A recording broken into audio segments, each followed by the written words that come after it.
I love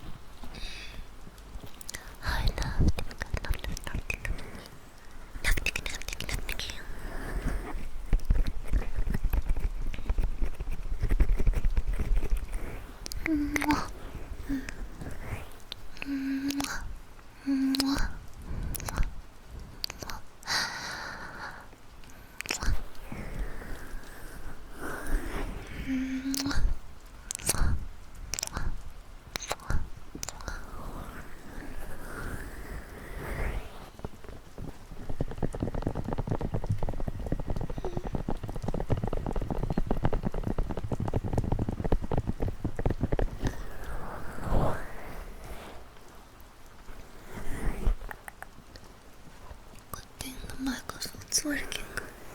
I accidentally dropped it from the table today. But this microphone is quite durable. It didn't break.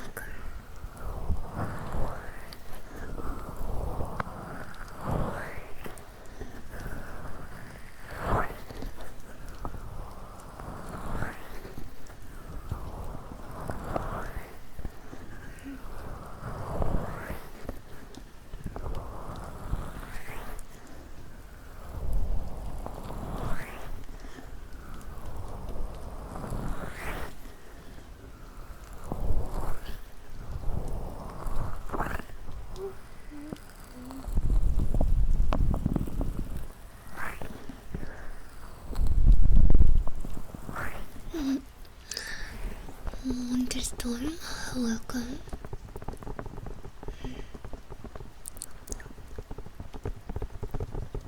Oh, multiple line. Tipple, tipple, tipple, tipple line. Temple line, temple line.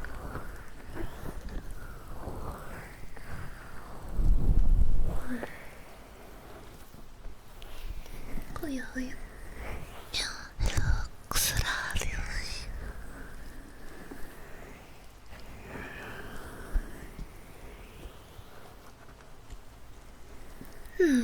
Looks so cute. No rain. Rain.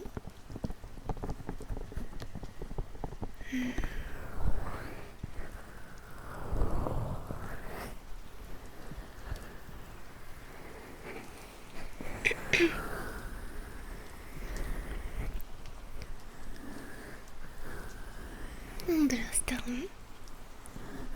Best day. What's it been up to? I was making my video game. Lionheart.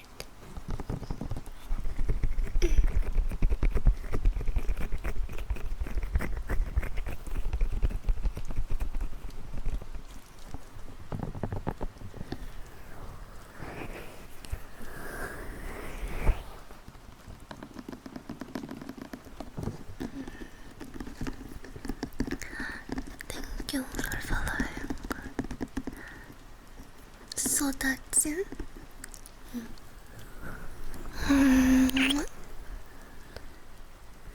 And thank you for following Demon Overlord. Morning, Snownuts. Another slow. How have I been? I've been good. What about you?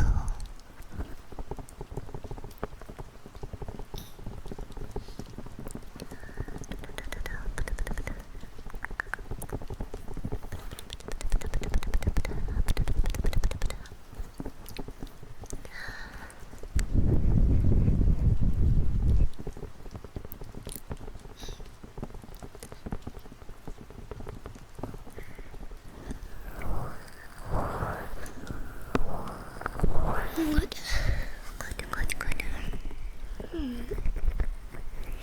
Mother Tipson. Cute Tipson. Ricardo.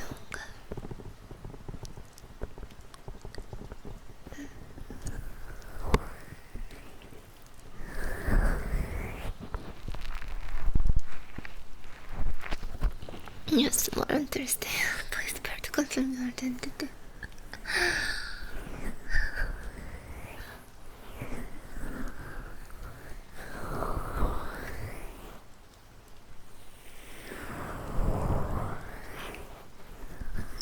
I said I was gonna do ASMR. So, Mr. Hydros.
Thank you for the gift of tingle.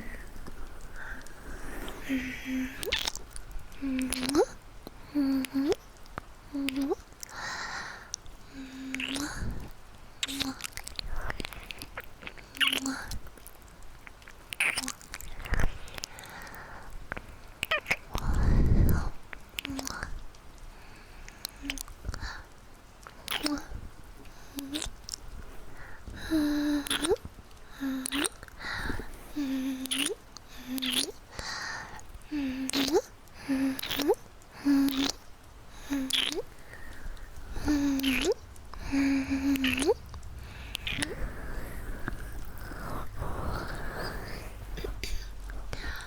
Good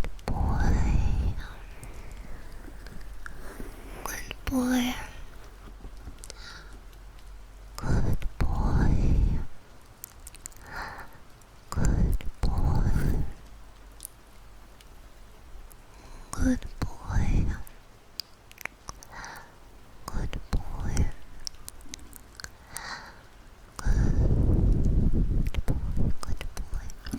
Good boy. Good boy.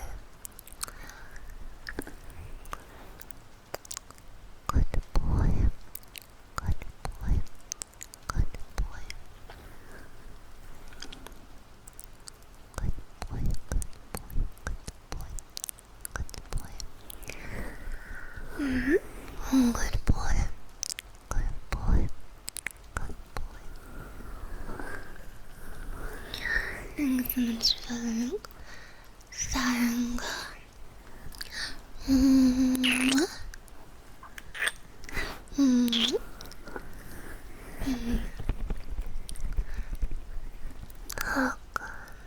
좋아 좋아 좋아 좋아 좋아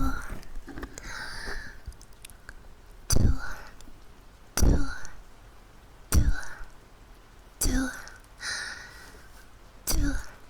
좋아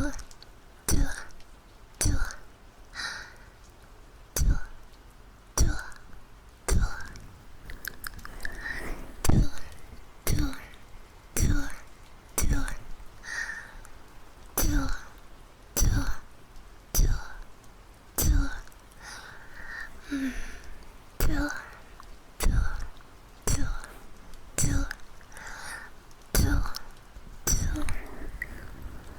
Almost there. Yeah. You can do it. Think over 15 months. Stand right.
What's the ice globe? Ice globe is this.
Gilberto?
Hello?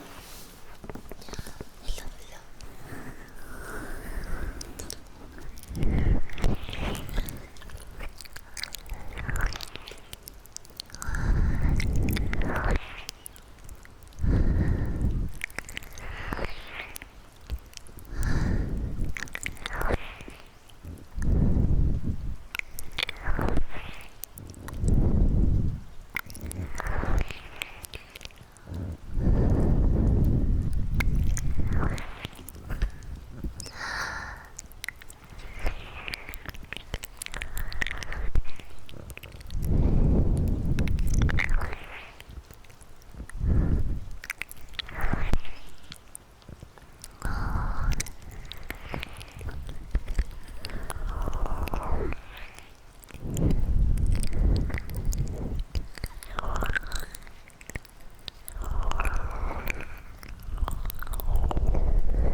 오늘은 바르기요? 아이스에 앉아는 살짝 슬링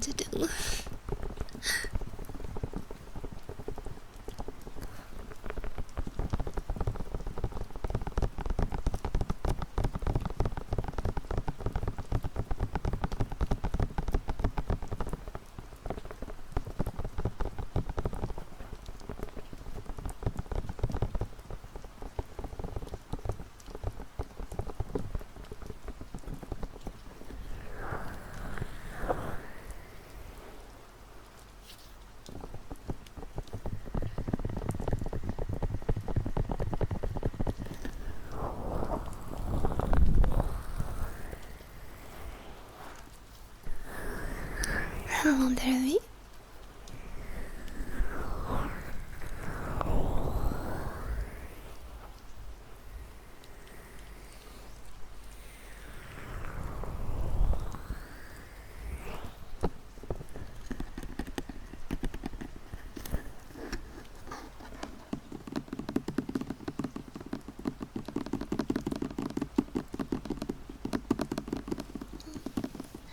I'm doing great.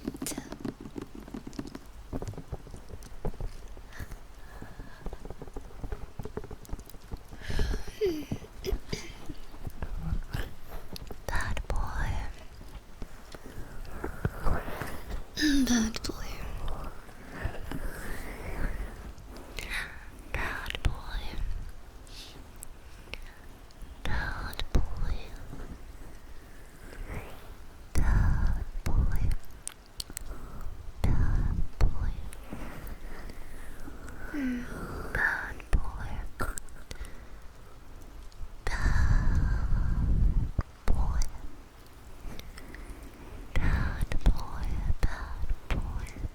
boy. Bad boy. Bad boy. Bad boy. Bad boy. Bad boy. Bad boy. Bad boy. Bad boy. Oh my god.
오늘 표정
unpopular opinion, but I almost think you should do ASMR less frequently. You're like very audibly refreshed after your break. What does that mean? What a blur for it. Hello there, buttfolk.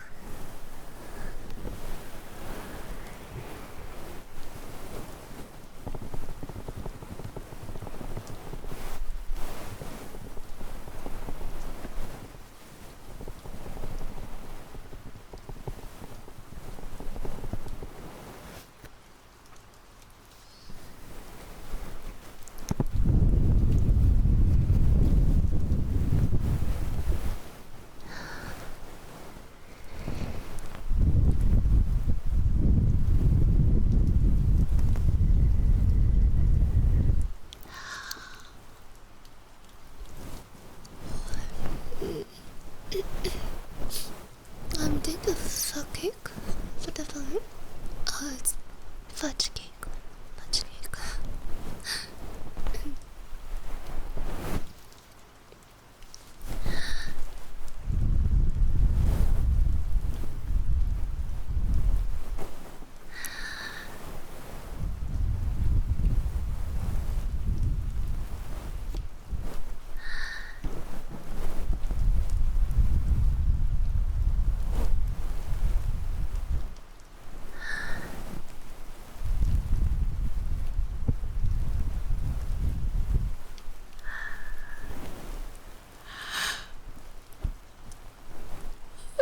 Like right now, can you hear right now? I'm yawning, I'm exhausted.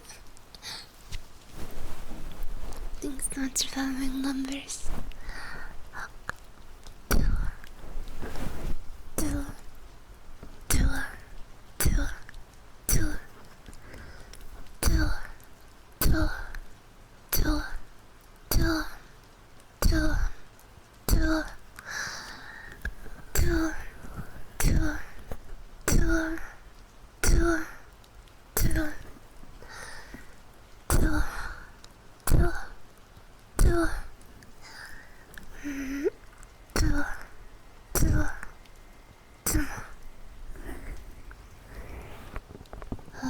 Weird Bible.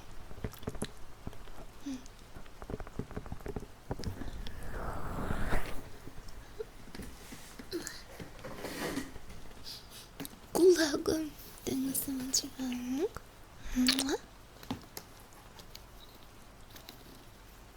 Hello, there's silence.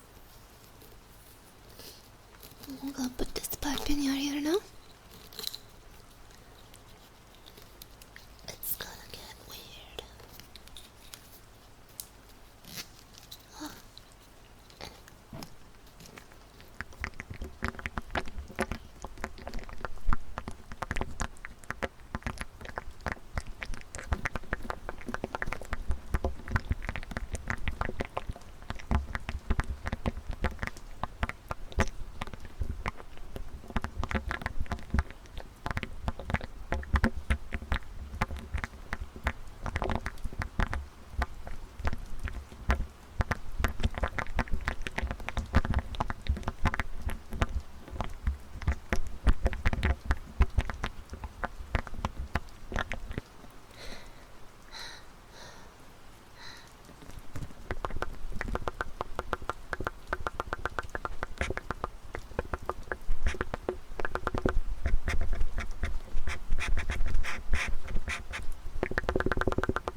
I can't breathe when I'm doing this stuff with the Bible.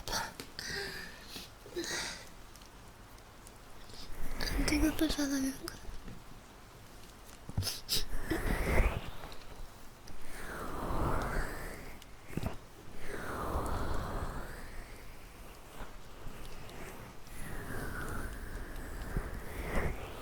Slow blinking cat style. Breathtaking thriller.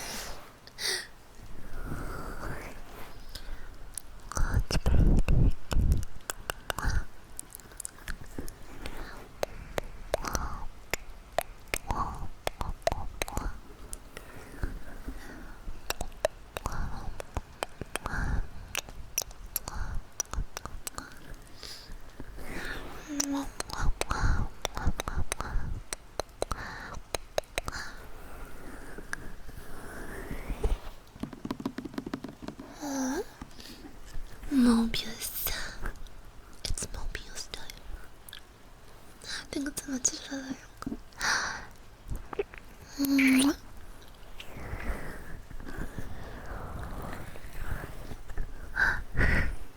Thank you,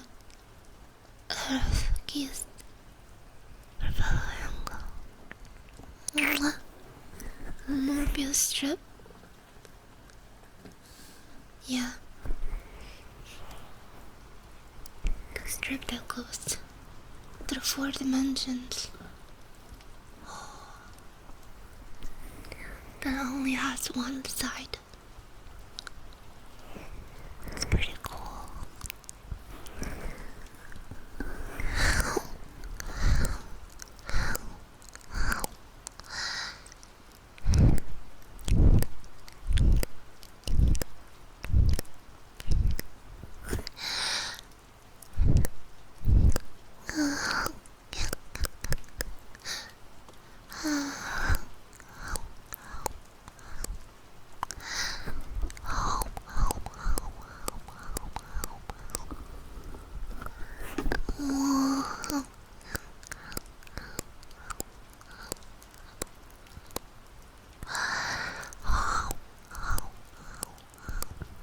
To the roar, roar, roar, roar.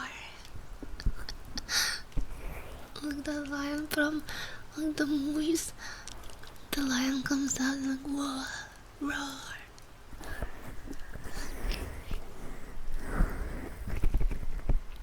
Papa, thank you so much for following.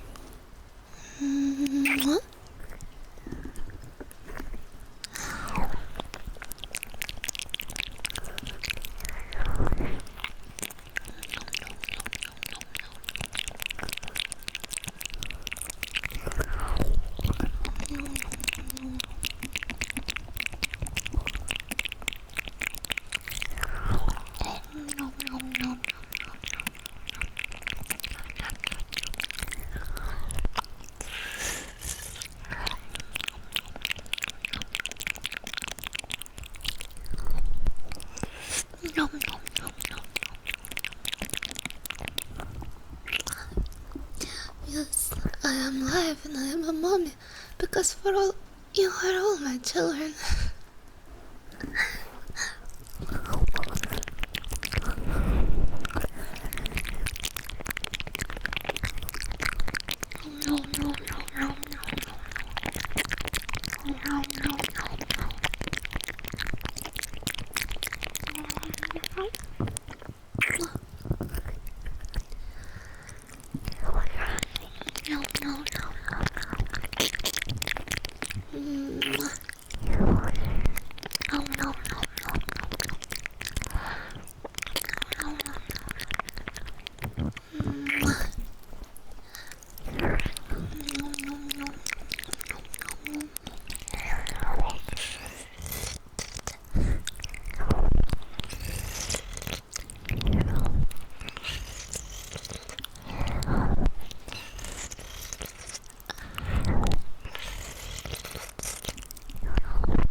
smasher. Nyupper.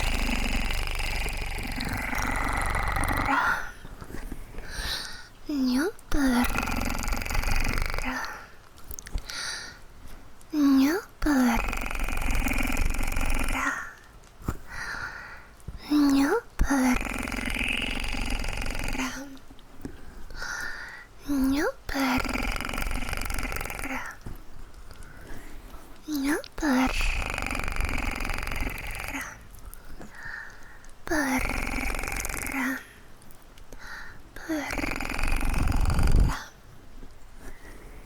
Drive me crazy. What type of crazy? The one where you wanna smash my face in? How are you today? I'm good, thank you so much for asking. What about you? How are you today?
Sexy, huh?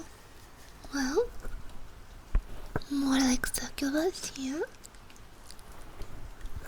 I suck your soul dry. Thanks so much for having.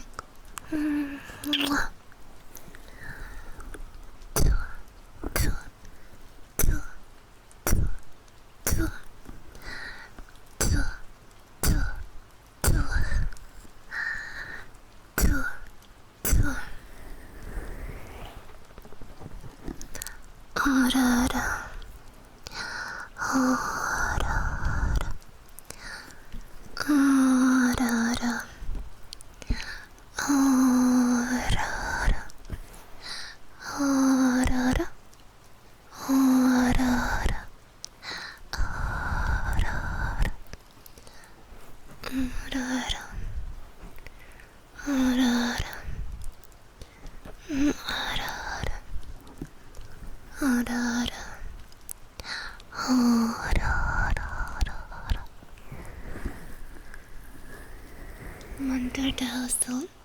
Well, if you have no soul, then I'm gonna suck something else out. Good boy. Good boy.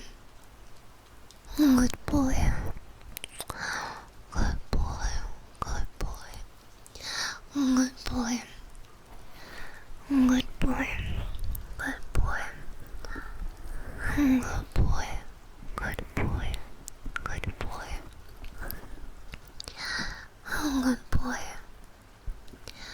Good boy. Good boy. Good boy.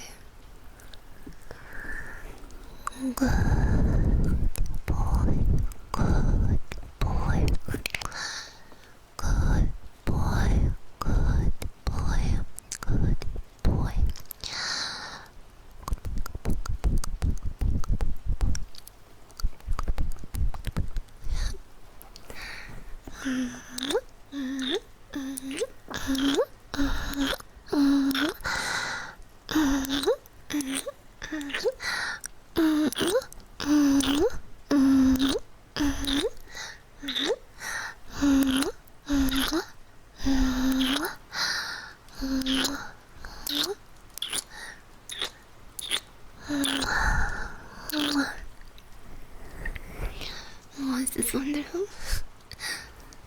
glad your ears are not bleeding. Oh, girl. Good girl. Good girl. Good girl. Good girl. Good girl. Good girl. Good girl. Good girl. Good girl. Good girl. Good girl. Good girl. Good girl. Good girl. Good girl. Good girl. Good girl. Good girl. Good girl. Things my children prevalent. Let's go here and I heard that what you said about souls. So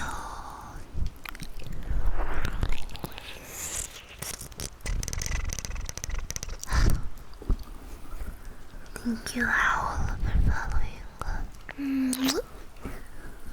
You'll not believe your eyes. And 10 billion trillion fireflies.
Good boy. Good boy. Good boy. Good boy. Good boy. Good boy. Good boy. Good boy. Good boy. Good boy. Good boy. Good boy. Good boy. Good boy. You're stuck here? Might as well give me your prime. You're stuck here? Might as well be stuck without any odds.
B42 and Alan, thank you so much.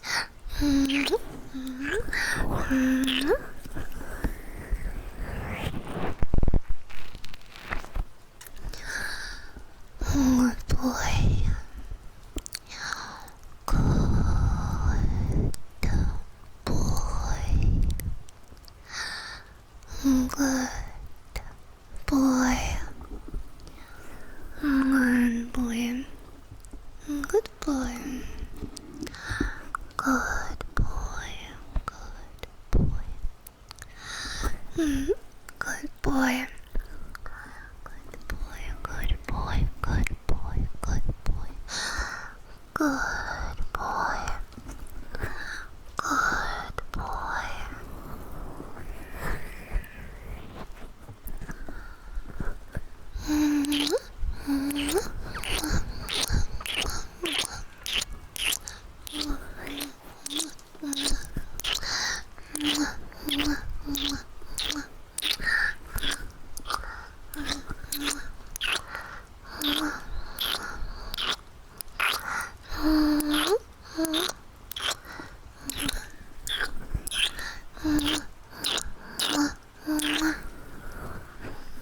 I hear cat? No.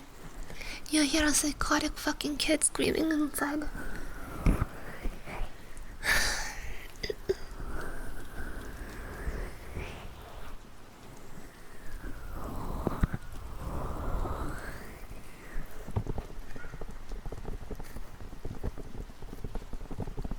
Fucking kids, man.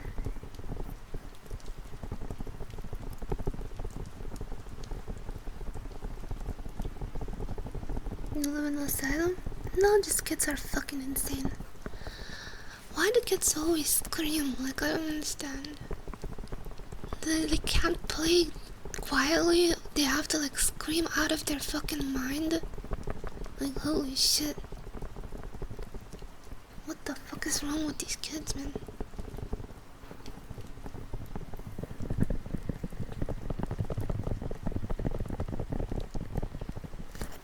Yeah, classic kids, but I hate them. I hate kids. I fucking hate children.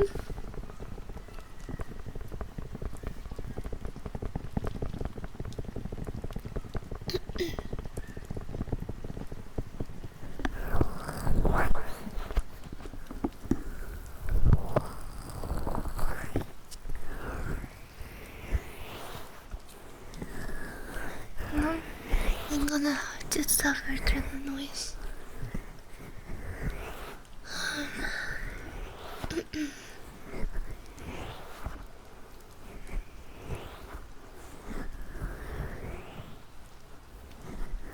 That's strange for a succubus. What? Succubus don't touch children.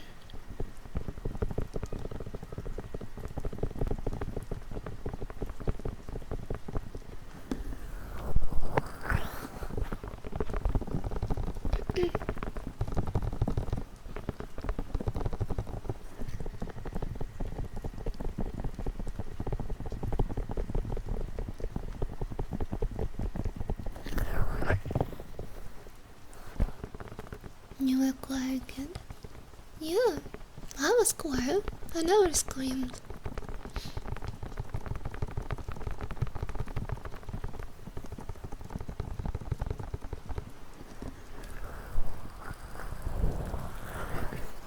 I was quiet as a mouse.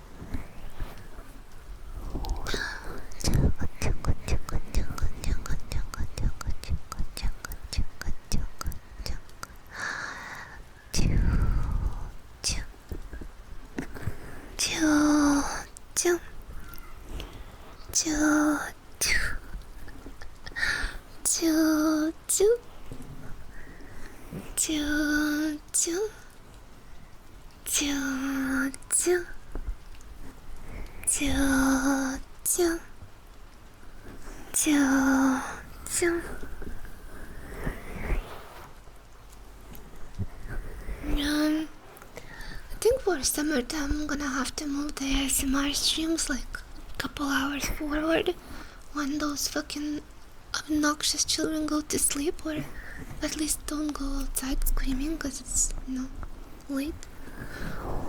I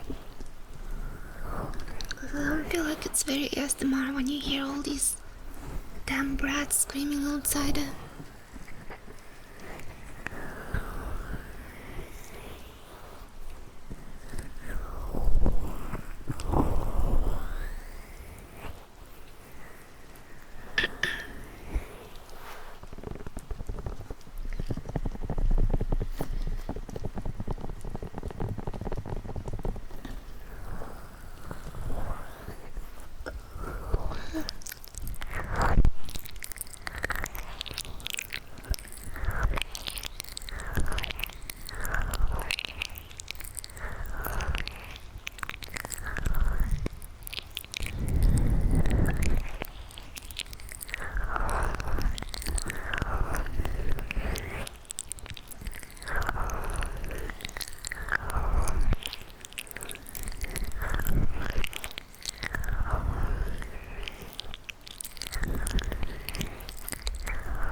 Freaking bad, but with lollies. Jesus Christ.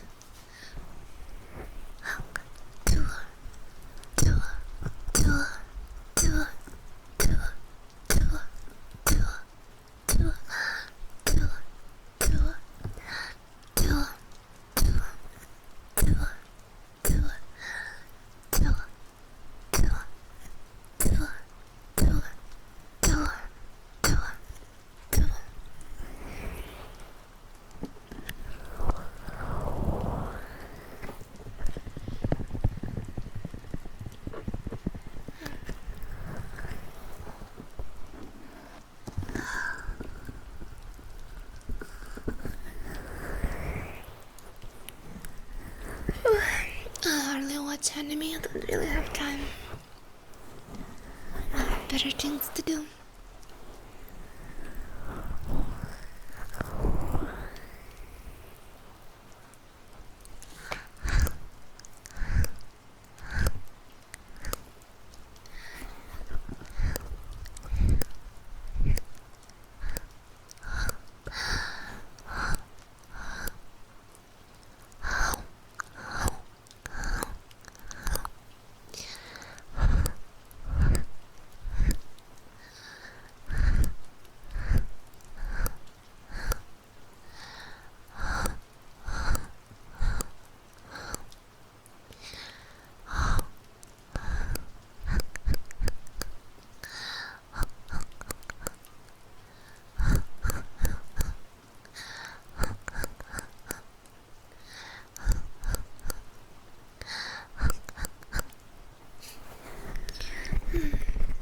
I miss the sultry voice. And I miss these nuts on your chin.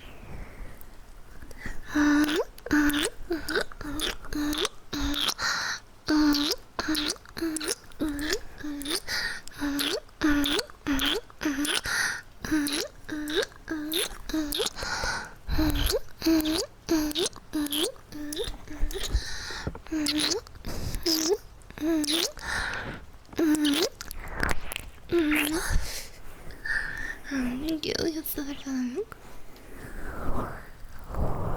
Pre-order the J6. What am I gonna get for that? What do I get for pre-ordering? Nothing. No thanks.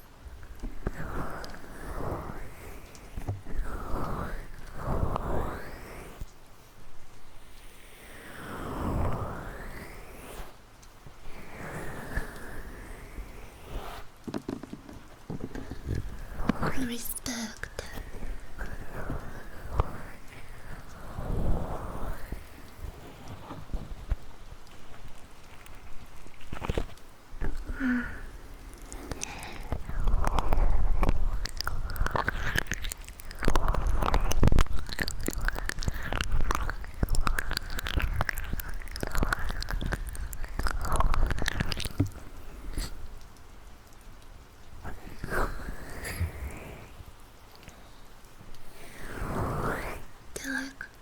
Didn't even release a trailer for pre-orders.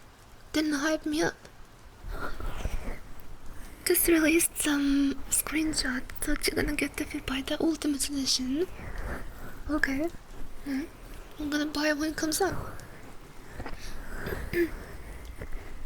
But why the fuck would I want to pre-order them? They didn't hype me. I didn't get hyped. No trailer. Thank you so much for following.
When they show the gameplay, like actual gameplay, and it looks good, well then I'm gonna pre-order it, maybe. But until there's no gameplay, fuck you, Rockstar. Ain't getting shit. Show me gameplay.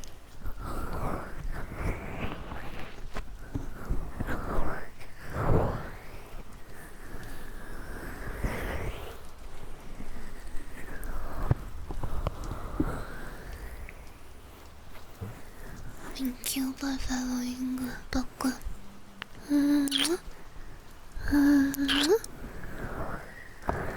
Buy PlayStation 5. I have my PlayStation 5, it's gathering dust. I don't play any games on it. I should play games on it.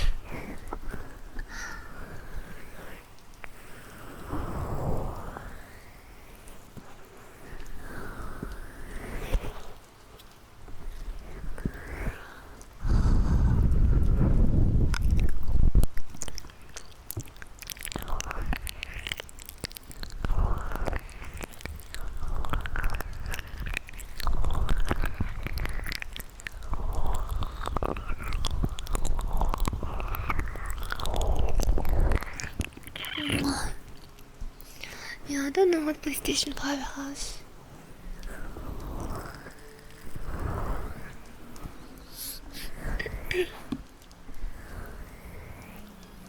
Yeah, pre-ordering is weird, like... I'm gonna pre-order just in case. In case what? In case you run out of digital copies? I'm sorry, you can't buy the game. We're out of stock.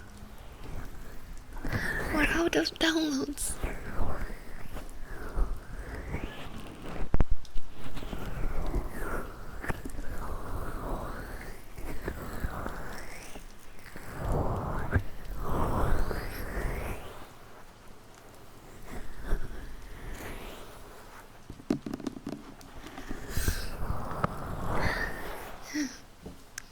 I guess the pre-order is like when there's like a week left of the game to release, so you can preload it or something, right? Like you give an option to preload. Thank you for following.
I'm fine with single player. I just wanna run people over. That's it.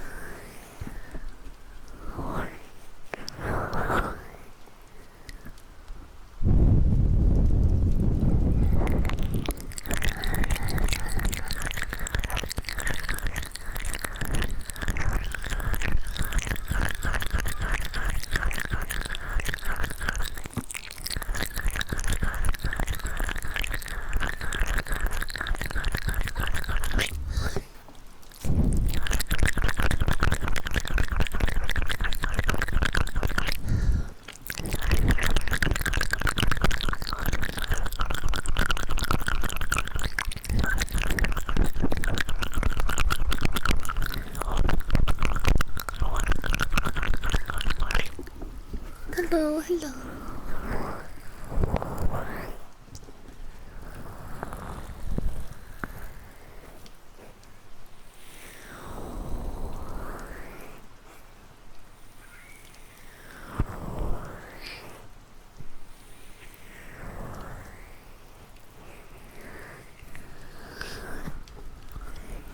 Rockstar about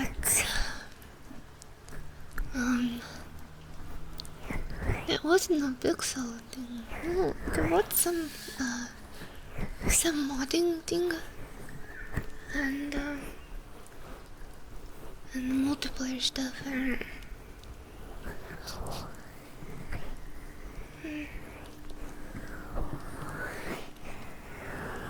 Wailing.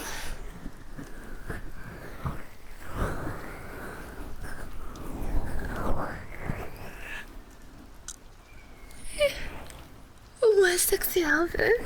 Yeah. You seen the belly button? Belly button. Ooh. Ooh.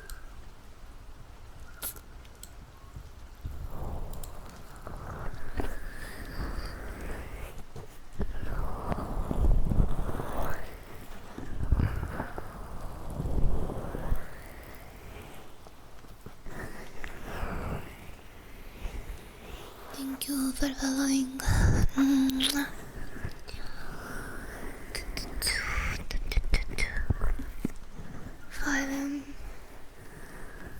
Yeah, that's it. That's the one.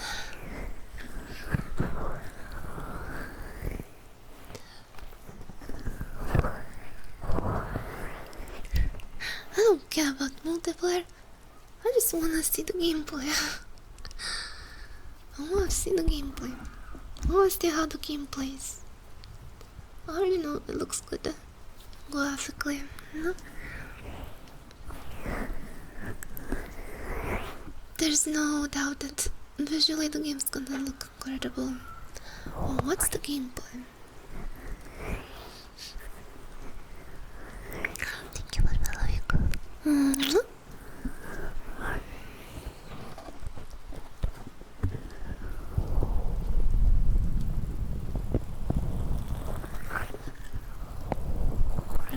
Japan, like cyberpunk. Japan, Japan, Jumba.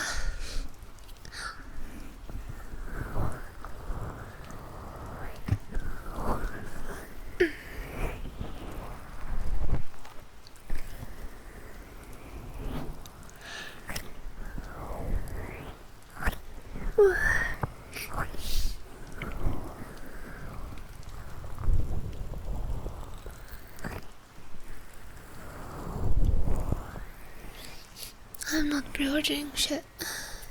I'm not pre-ordering anything. Chumbata? Chumbaka.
The heck? Is that your king? Please call me a loser. What?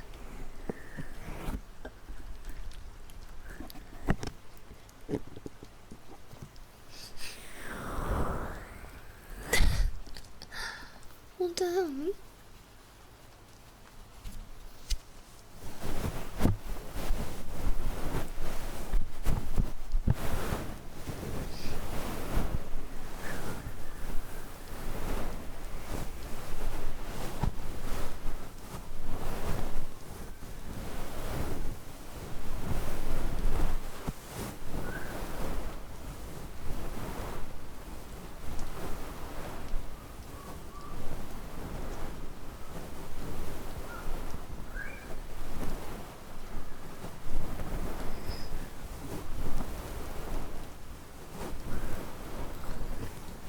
Jesus Christ, fucking little monkeys.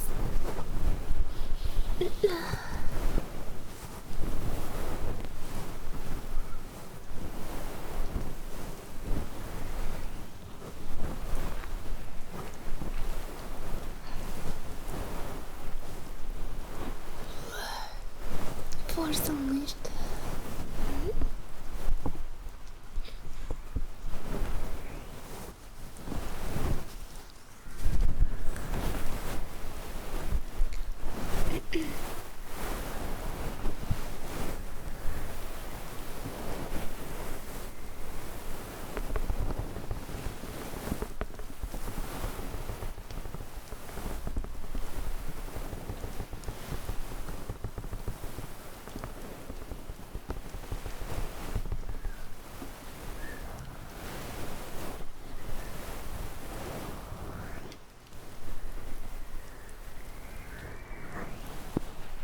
What the fuck are they even playing? Like, wrestling? You know? Like, what the fuck do you play? To scream non-stop for fucking 3 hours? What the fuck is going wrong with kids these days?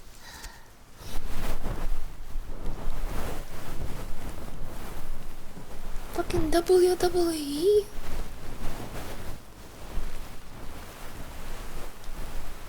glass of hot water and I'm gonna fucking punch them instead of that.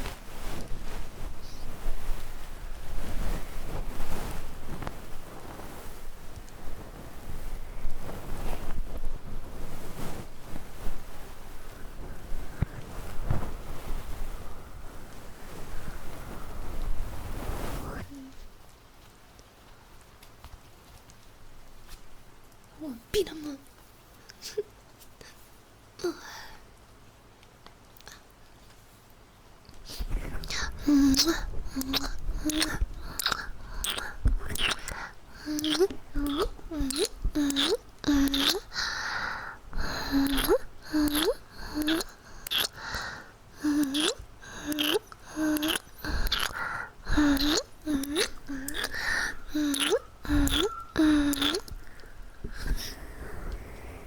I'll scare them away. I'm gonna scare them so much they will never scream again.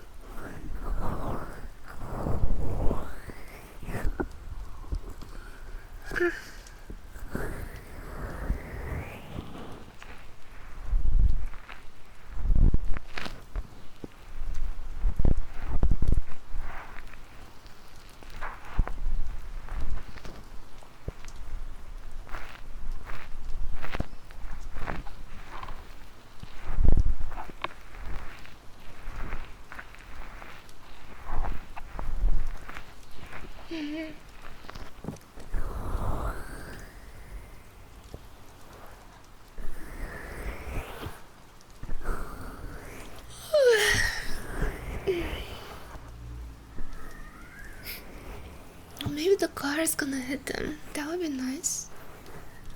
Oh man. I wish the car hit them. Fucking silence.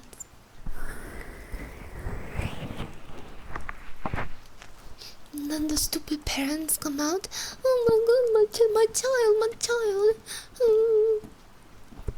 Yeah, you fucking bitch. Why you let them go around, running around the streets and screaming for fucking 3 hours? You know? Fucking watch your children.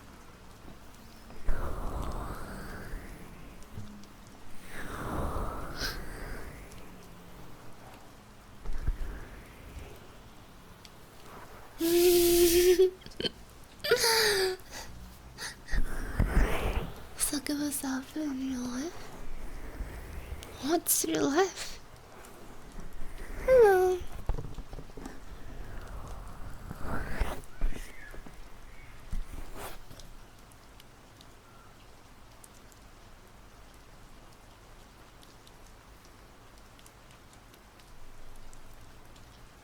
They're whipping each other, man. They're fucking whipping each other.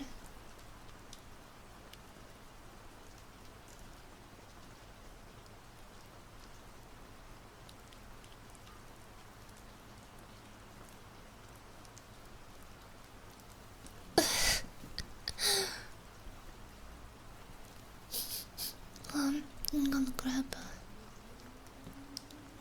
grab some.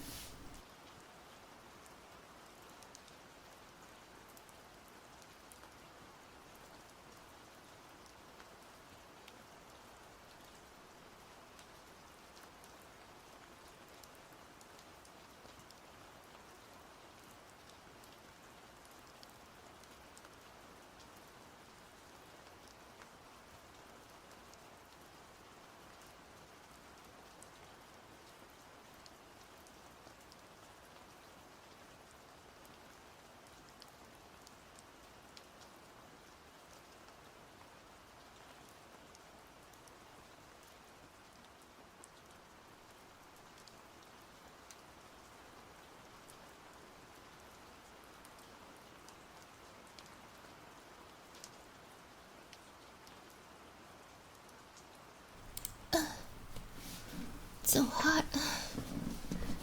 I might need a fan. Might need a fan. It's so hot.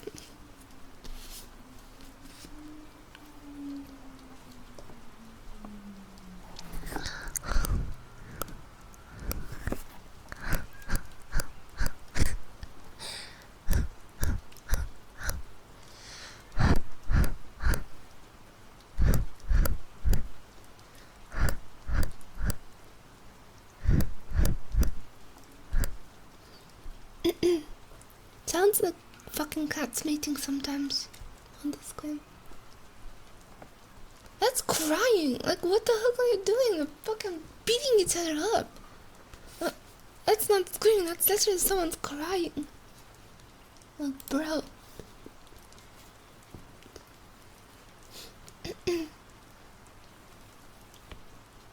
What the hell, man? Yeah, it's not very much ASMR stream today. So, I'm gonna have to move ASMR stream a few hours ahead. Hopefully, it's gonna be more quiet next time.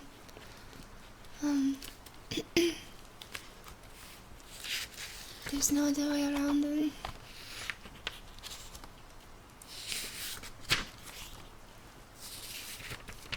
I am in Europe, yes.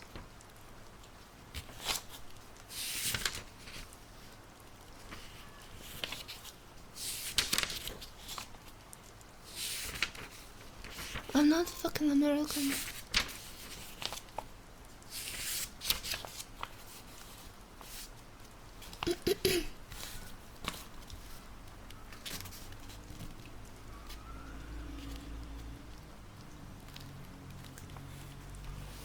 Anyways.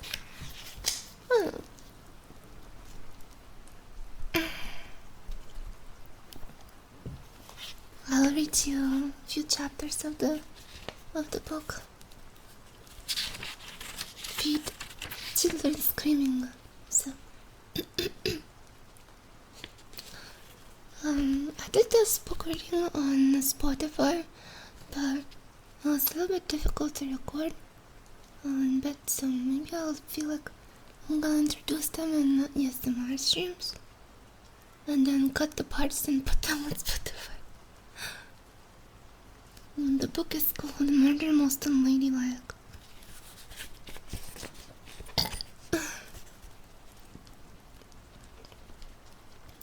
And part 1 is called The Discovery of the Body.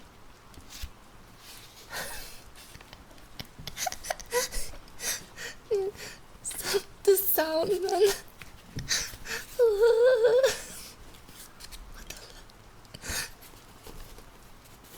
Someone's dying. Oh my god.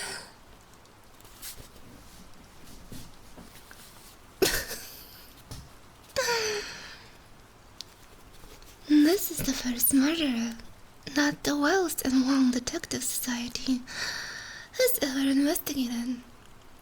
So it is a good thing Daisy bought me a new casebook.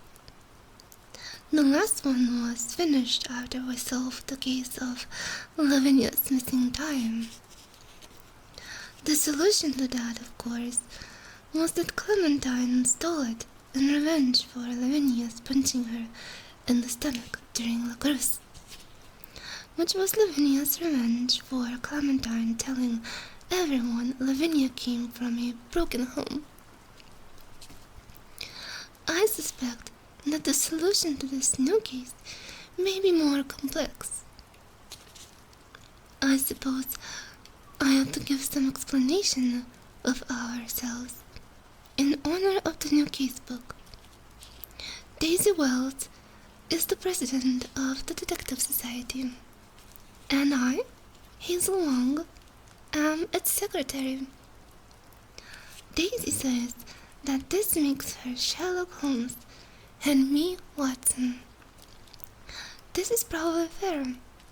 After all, I am much too short to be the heroine of the story. And whoever heard of Chinese Sherlock Holmes?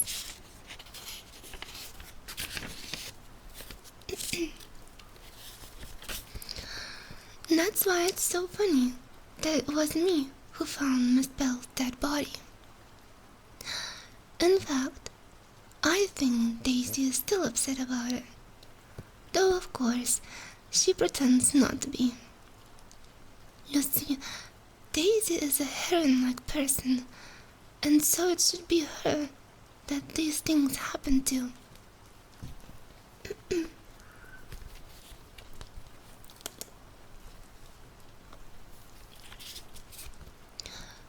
look at Daisy and you think you know exactly the sort of person she is. One of those dainty, absolutely English girls with blue eyes and golden hair. The kind who gallop across muddy fields in the rain, clutching hockey sticks and then sit them down and eat 10 iced buns at tea. I, on the other hand, bulge all over like Bibedam, the Michelin man.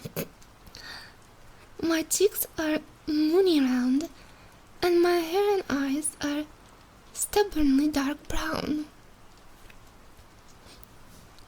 I arrived from Hong Kong, partway through second form, and even then, when we were all still shrimps for this new casebook is what we call the little lower form girls. Daisy was already famous throughout deep teen school. She rode horses, was part of the lacrosse team, and was a member of the drama society. The big girls took notice of her, and by May, the entire school knew that the head girl herself had called Daisy a good sport. But that is only the outside of Daisy. The jolly good show part that everyone sees. The inside of her is not jolly good show at all. It took me quite a while to discover that.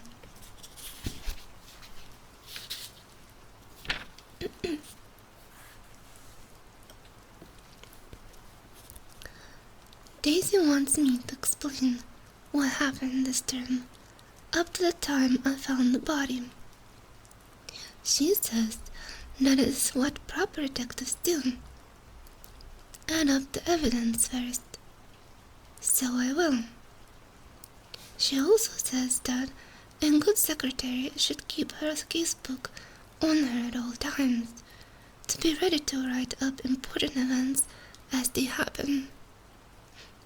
It was no good reminding her that I do that anyway.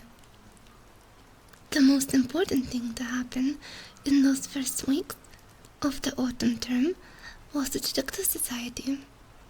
And I was Daisy, and it was Daisy who began that. Daisy is all for making up societies for things. Last year, we had the Pacifism Society, and then the Spiritualism Society. Less dull, but then Lavinia smashed her mug during a seance. Beanie fainted, and Matron banned spiritualism altogether. But that was all last year, when we were still shrimps.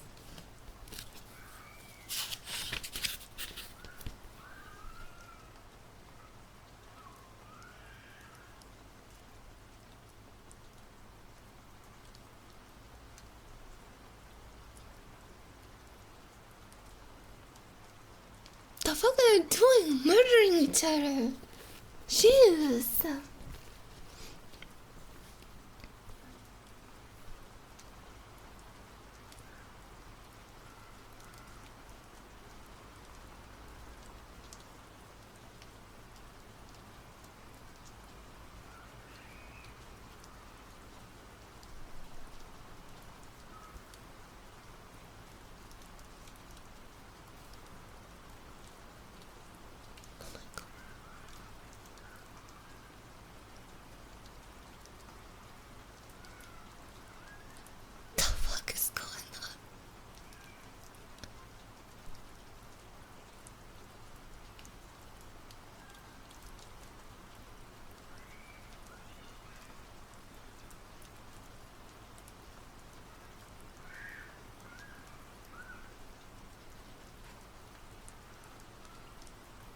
Oh my god. I'm never doing ASMR streams at this hour again. I swear to god, never. We can't be messing about with silly things like ghosts now that we are grown-up third-formers. That was what Daisy said when she came back at the beginning of this term, having discovered crime. I was quite glad, not that I was ever afraid of ghosts. Exactly. Everyone knows there aren't any. Even so, there are enough ghost stories going around our school to horrify anybody. The most famous of our ghosts is Fakyra Abraham, the girl who committed suicide off the gym balcony the term before I arrived at Deep Teen. But there are also ghosts of an ex-mistress who locked herself into one of the music rooms and starved herself to death, and a little first-form shrimp who drowned in the pond. My windows are fucking closed, man. That's the thing, the fucking windows are closed. They're fucking screaming so loud, the fucking sound waves go through the windows. Holy shit.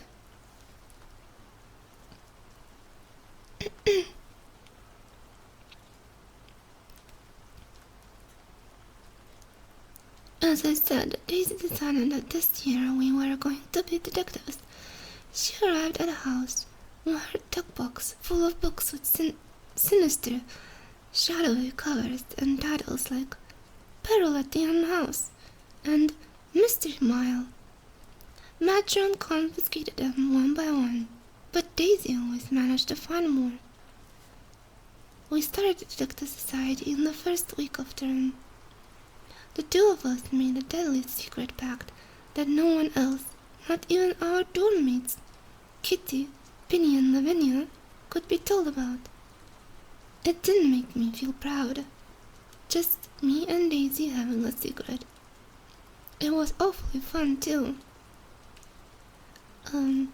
Creeping about behind the others' backs and pretending to be ordinary when all the time we knew we were detectives on a secret mission to obtain information.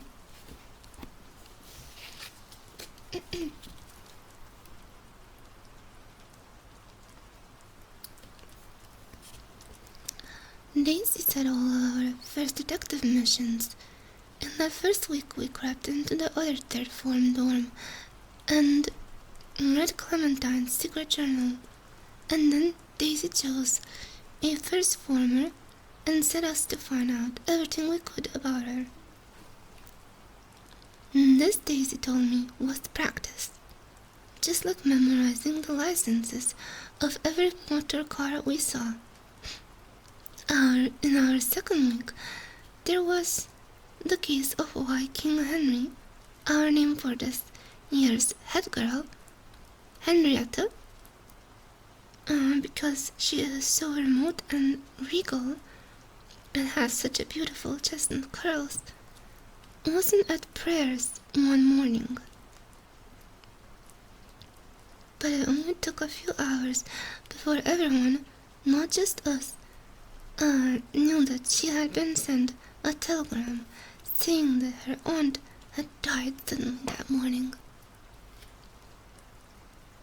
Poor thing, said Kitty, when we found out. Kitty has the next door bed to Daisy's in our dorm, and Daisy has designated her a friend of the Detective Society, even though she is still not allowed to know about it. She has smooth light brown hair and masses of freckles, and she keeps something hidden in the bottom of her tuck box that I thought at first was a torture device, but turned out to be eyelash curlers. She is as mad about gossip as Daisy, though for less scientific reasons. Poor old King Henry, she hasn't had much luck. She was Fakyra Abraham's best friend after all, and you know what happened to Fakyra. She hasn't been the same since. Oh.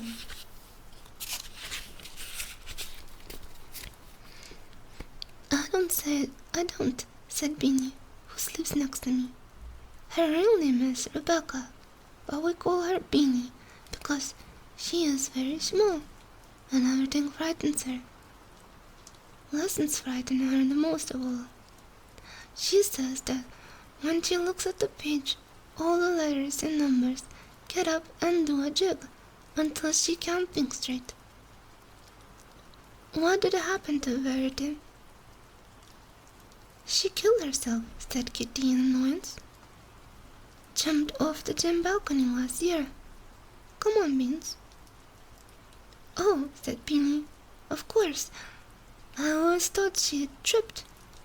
Sometimes Beanie is quite slow. Sometimes something else happened at the beginning of the term that turned out to be very important indeed. The one arrived.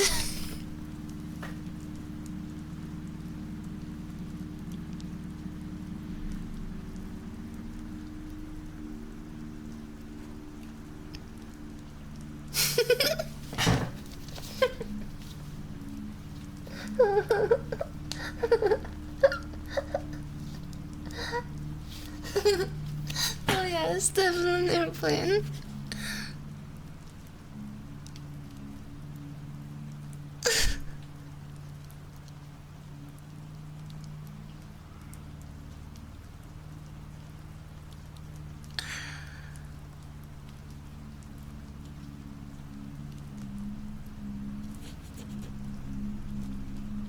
Oh, it's natural sounds of the background of living in the suburbs. If you're living in the city, this is the sounds you hear when you live in suburbs. Lawnmowers, kids screaming, what you got, whatever else.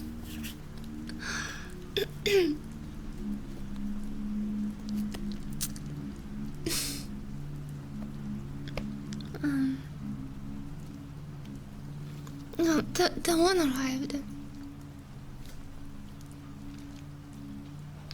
You see, at the end of the last year, Miss Nelson, the deputy headmistress, and our adorable music and art mistress retired. We were expecting her to be replaced by someone else quite as uninteresting, but the new music and art master, Mr. Reid, was not uninteresting at all. He was also not old.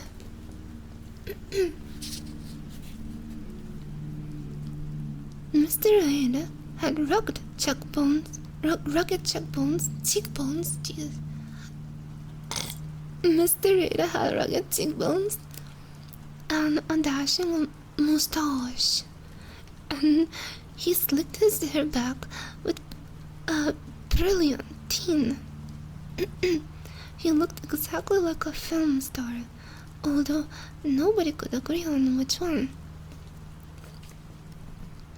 Gippy thought Douglas Fairbanks Jr., and Clementine said Clark Gable, but only because Clementine is obsessed with Clark Gable. Really though, it did not matter. Mr. Reid was a man, and he was not Mr. McLean, our doughty, unwashed old Reverend whom Kitty calls Mr. McDurry, and so the whole school fell in love with him at once. A deadly serious, half-secret society dedicated to the worship of Mr. Reid was established by Kitty. At its first meeting, he was christened the One. We all had to go about making the secret signal at each other, index finger raised, right eye winking, whenever we were in his presence. The One had barely been a deep teen for a week when he caused the biggest shock since Variety last year. You see, before this term, the whole school knew that Miss Bell, our science mistress, and Miss Parker, our math mistress, had a secret. They lived together in Miss Parker's little flat in town, which had a spare room in it. The spare room was the secret. I did not understand when Daisy first told me about the spare room. Now we are in third form, though. Of course, I see exactly what it must mean. It has something to do with Miss Parker's hair, cut far too short, even to be fashionable, and the way she and Miss Bell used to pass their cigarettes from one to another during bun breaks last year. There were no cigarettes being passed this term, though, because on the first day, Miss Bell took one look at the one and fell for him as madly as Kitty did.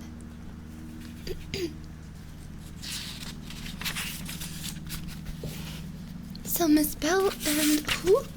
Miss Bell and Miss Parker? Miss Bell and Miss Parker scissored. Damn. Okay. This was a terrible shock. Miss Bell was not considered a beauty. She was very tucked in and buttoned up and severe in her white lab coat. She was poor. Miss Bell wore the same 3 threadbare blouses on rotation, cut her own hair, and did secretarial work for Miss Griffin after school hours for extra pay. Everyone rather pitied her, and we assumed the one would too. We were astonished when he did not. Something has clearly happened between them, Clementine told our form at the end of the first week of term. I went to the science lab during bun break, and I came upon Miss Bell and the one canoodling. It was really shocking. I bet they weren't really, said Lavinia scornfully. Lavinia is part of our dorm. She is a big, heavy girl with a stubborn mop of dark hair, and most of the time she is unhappy. They were, said Clementine. I know what it looks like. I saw my brother doing the same thing last month. I couldn't stop myself blushing, imagining stiff, well-starched Miss Bell canoodling, whatever that meant, was extraordinarily awkward. Then Miss Parker got to hear about it. Miss Parker is truly ferocious, with chopped short black hair and a furious voice that comes bellowing out of her tiny body like a foghorn. The row was immense. Almost the whole school heard it, and the upshot was that Miss Bell was not allowed to live in the little flat anymore. Hello, Dragon. Then, at the beginning of the second week of term, everything changed again. We could barely keep up with it all. Suddenly, the one no longer seemed to want to spend time with Miss Bell. Instead, he began to take up with Miss Hopkins. Miss Hopkins is our games mistress. She is round and relentlessly cheerful, unless you happen to not be good at games. And she marches about the school corridors, brandishing a hockey stick. Her athletic brown hair always coming down from its fashionable clipped back waves. She is pretty, and I think quite young, so it was not all surprising that the one should notice her. It was only shocking that he should jilt Miss Bell to do it. So now it was the one and Miss Hopkins seen canoodling in form rooms, and all Miss Bell could do was storm past them whenever she saw them, her lips pursed and her glare freezing. General deep teen opinion was against Miss Bell. Miss Hopkins was pretty wild, Miss Bell was not, and Miss Hopkins' father was a very important magistrate in Gloucestershire, while Miss Bell's was nothing important at all. But I could not help being on Miss Bell's side. After all, it was not her fault that the one had jilted her, and she could not help being poor. That's true. We can't help being poor. It's not our fault. Now that she could not stay in the flat, of course, she was proper than ever. She was poorer than ever, and that made me worry. The only thing Miss Bell had to cheer her up was the deputy headmistress job, and even that was not the consolation it should have been. You see, Miss Griffin had to appoint a new deputy, and after a few weeks the rumor went round that Miss Bell was about to be chosen. This ought to have been lucky, once she was formally appointed. But all it really meant was that the mistress, who were not chosen, began to despise her. There were two others really in the running. The first was Miss Tennyson, our English mistress. And that is her name, really, although she is not relation to the famous one. If you've seen that painting of the Lady of Shalott drooping in her boat, you have seen Miss Tennyson. Her hair is always down round her face, and she is a drippy and underdone cake. The second was Miss Lepet, our history and Latin mistress, who is grey and useless and shaped like an overstuffed cushion, but thinks she is Miss Griffin's most trusted advisor. They were both simply fuming about the deputy headmistress job, and snubbed Miss Bell in the corridor whenever they saw her. And then the murder happened. Cake.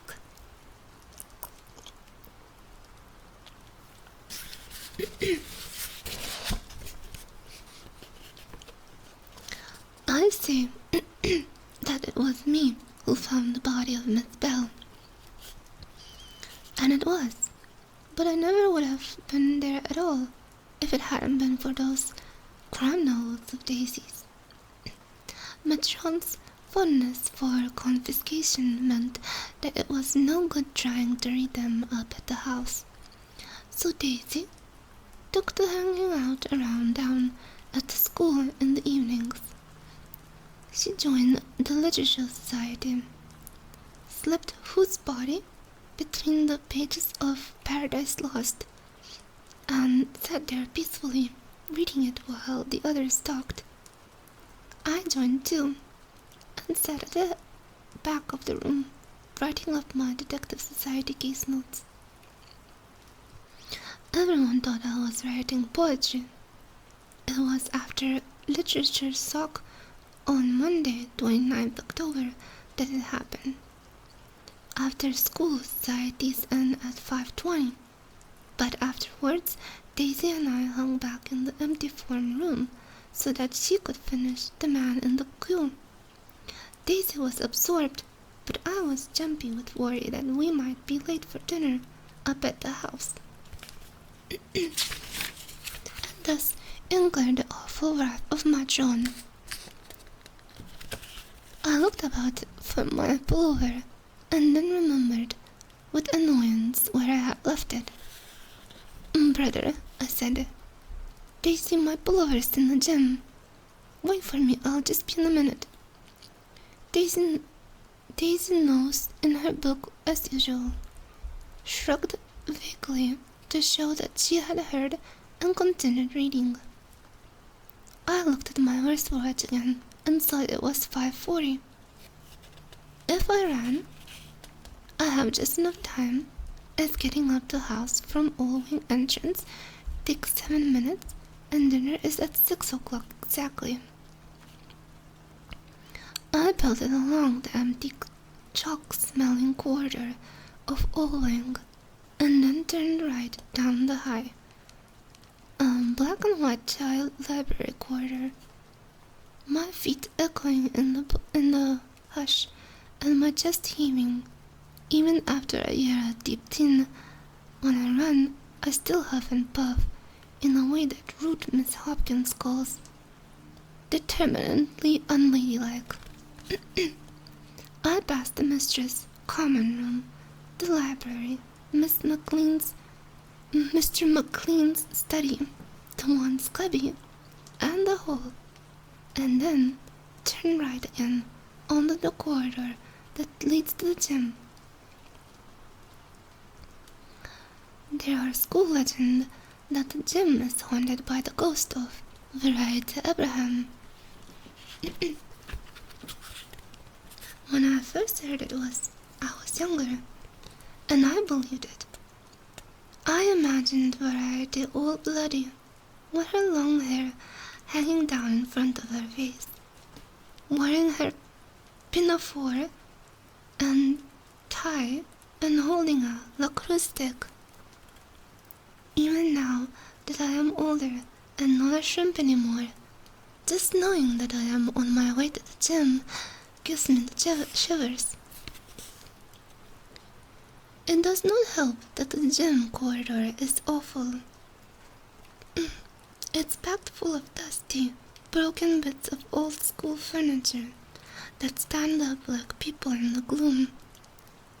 That evening, all the lights were off, and everything was smudged in the murky shades of grey and brown.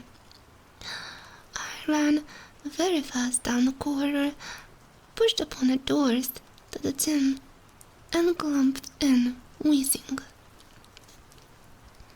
And there, on the floor, was Miss Bell. Our gym, in case you have not seen it for yourself, is very large, with bars and beams all folded up against the walls and wide glass windows. There is a terrifyingly high viewing balcony on the side nearest the main door. We are not allowed to go up there alone in case we fall, but since Verity jumped off, no one wants to. And a little room under that for us to change and leave Kit in, what we call the cupboard.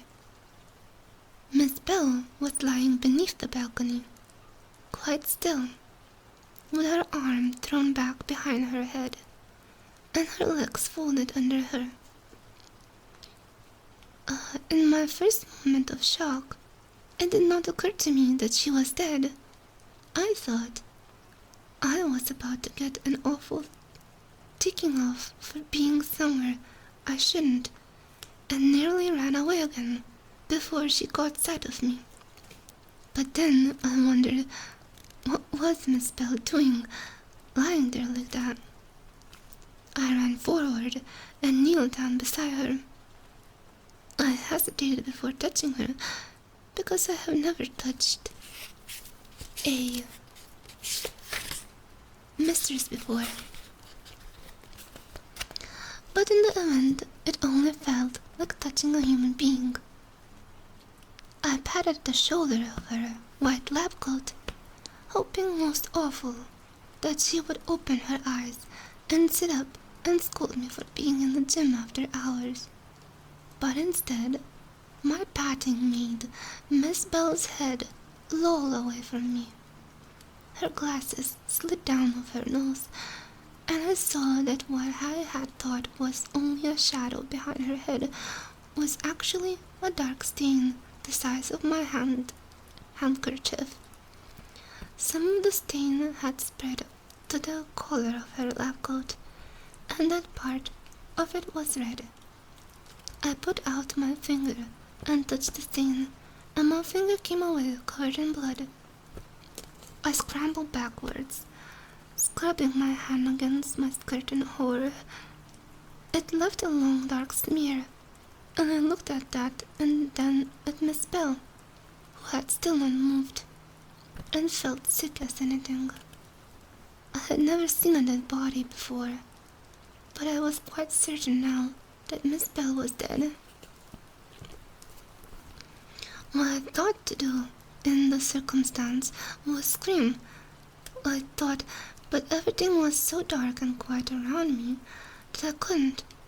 What I truly wanted to do was tear off my skirt, just to get rid of that blood away from me.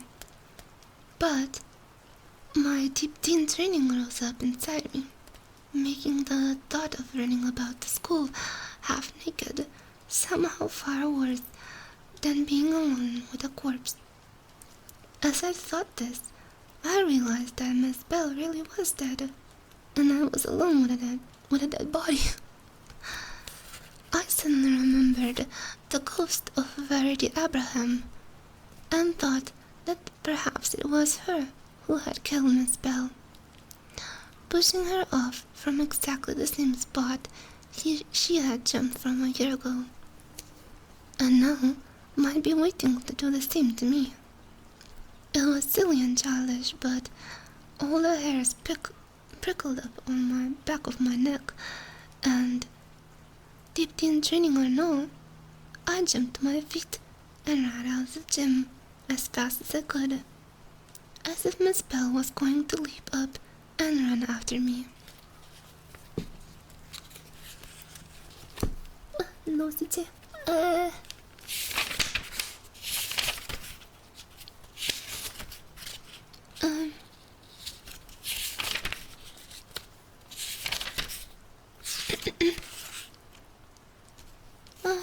Yeah, so I know you can do this like every end-ish, or like pick a part for a part in like a stream part or I read a little bit if you want to know.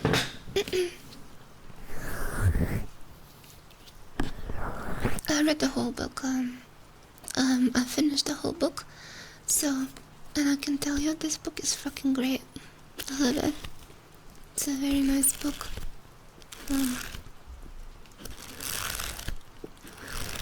And the cool thing about this book is that they're making a TV show of this book. I don't know if it's a series. There's more books of the same writer, but there's no like another book of these characters. Only Murder Most Unladylike book has the Daisy and Hazel characters. Then there's other books. There's Arsenic for Tea, First Class Murder, Jolly Foul Play, Mistletoe and the Murder, A Spoonful of Murder, Death in the Spotlight, Top Marks for Murder, Death Set Sail, Cream, Buns and Crime, Once Upon a Crime, but it's different characters. It's called Murder Most Unladylike. Yeah. So, yeah, and the TV show's gonna be made. I read somewhere that they're making the TV show, which is pretty cool.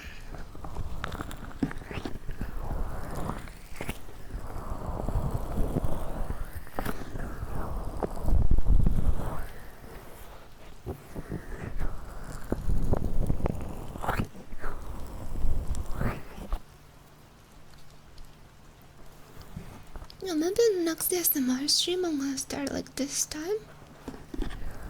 It starts to be like quiet. No more screaming. There's screaming?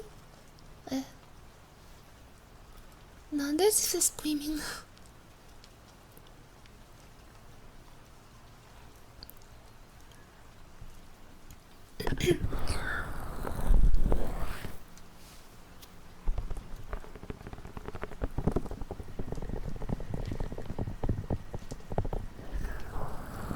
We'll see. We'll see.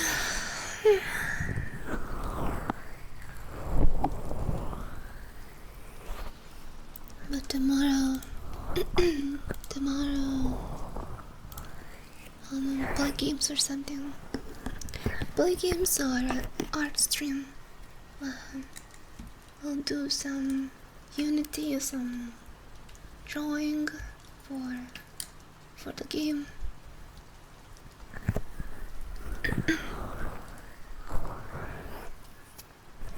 Put some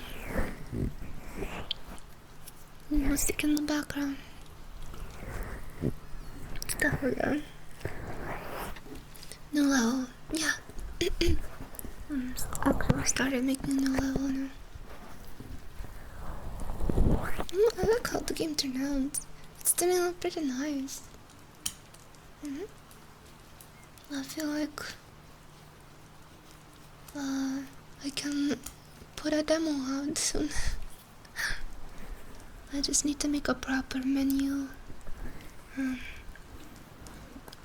system for the game.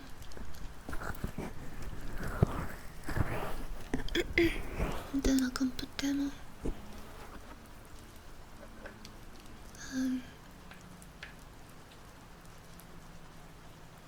Put a Kickstarter.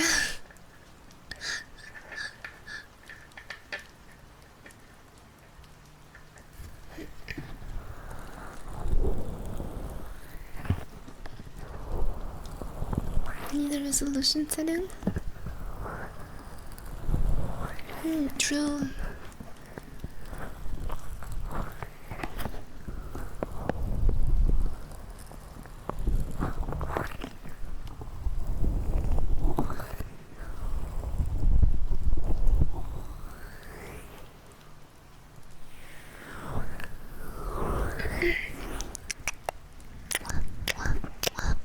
Hello.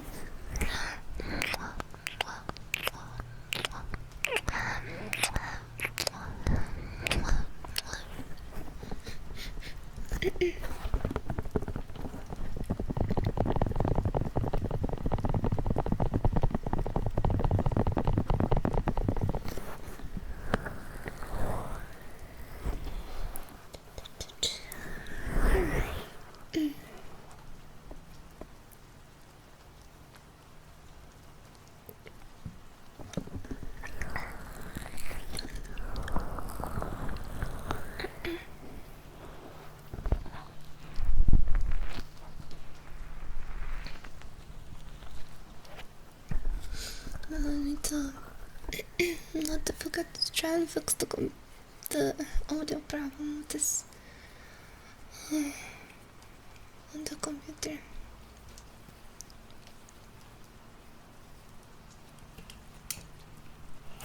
Cause the alternative is to play games on console at 30 FPS and fucking old ass graphics.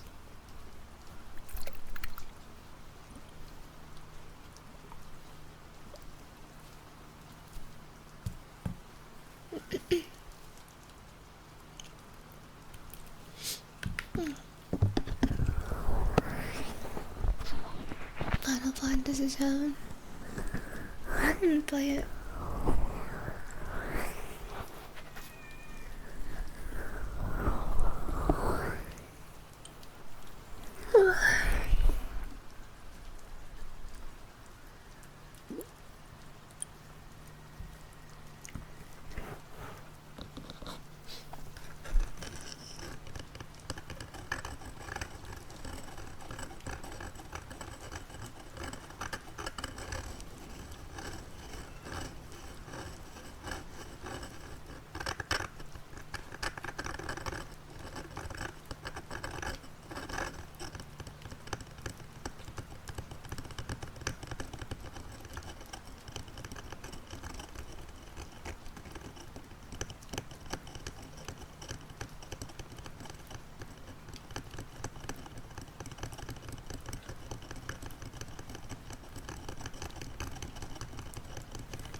Yeah.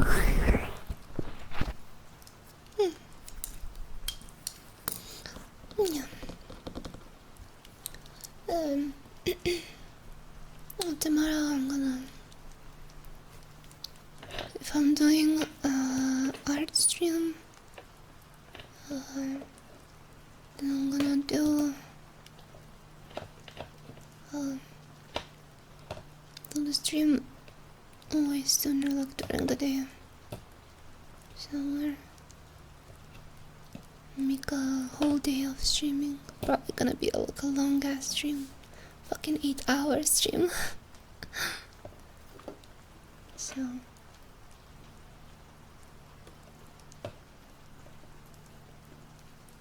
gonna be chilling for a while tomorrow, and we'll make a day out of it. Yeah.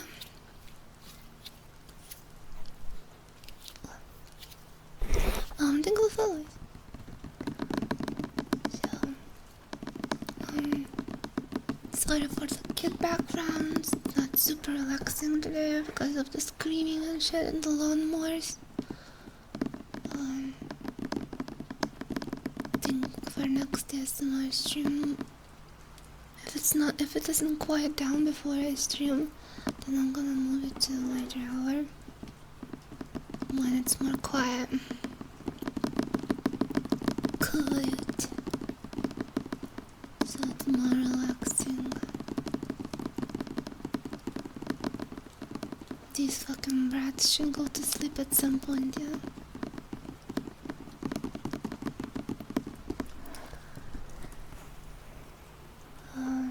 Yeah. And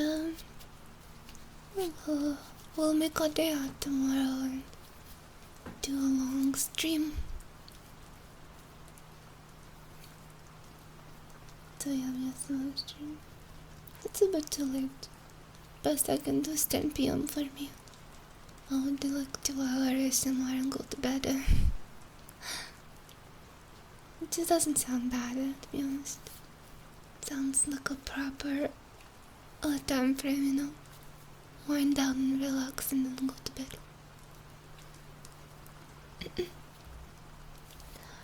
For me at least. Well.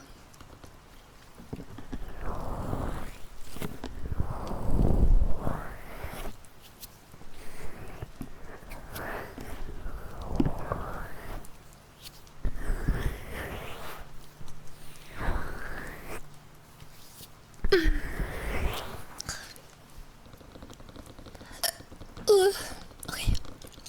So, I hope you have a nice evening. And good day tomorrow if you don't tune in to stream. And those who tune in, I'll see you tomorrow. Yeah. Have a good night and some juice. Love you.